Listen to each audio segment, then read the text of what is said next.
So as a palliative care nurse navigator, I call each of our patients who are referred to our practice at our clinic.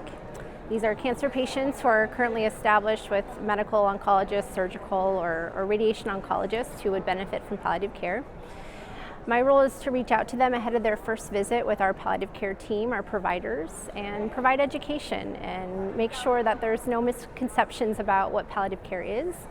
I also start to do a symptom and needs assessment so I can start to identify resources that would potentially benefit the patient ahead of their first visit with our team. And for some patients who are open to the discussion, I can start to provide some advanced care planning, education, potentially even resources if they're ready for that, but just to start to dip the toe in the water of that conversation that will likely come up at the first visit potentially, or a later visit for sure with our palliative care team. So my role is intended to be an early education and connection with our patients.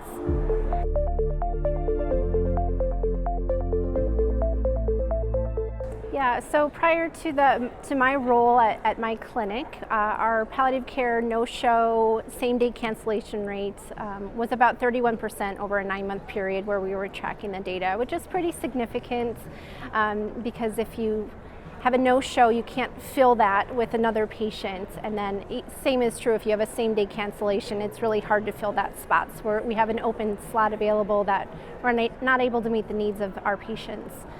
So once I started making calls ahead of the visit, what we found is that our no-show rate over that initial 9-month period that we measured before I started was about 31%. And since I've started, I think we've tracked for about 15 months. Our no-show rate has dropped down to 18%, which is a 40% decrease, which is huge. And during that same period that I've started, our clinic volume has increased by about 80%. So we've had a greater clinic patient volume, but a lower no-show rate. So our patients are showing up at higher volumes, which is fantastic.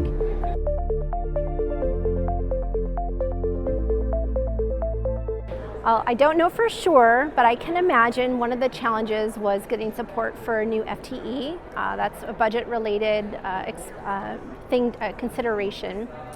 And so I imagine that was a discussion. I imagine there was a lot of talks about how to support a new FTE, but I would imagine that the thought of decreasing that no-show rate, because if patients don't show, we can't bill, decreasing that would help offset the cost of a new FTE, a new position.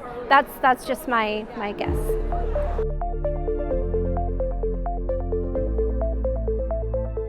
I think what we're finding is early integration of palliative care is recommended by ONS, ASCO, NCCN, World Health Organization.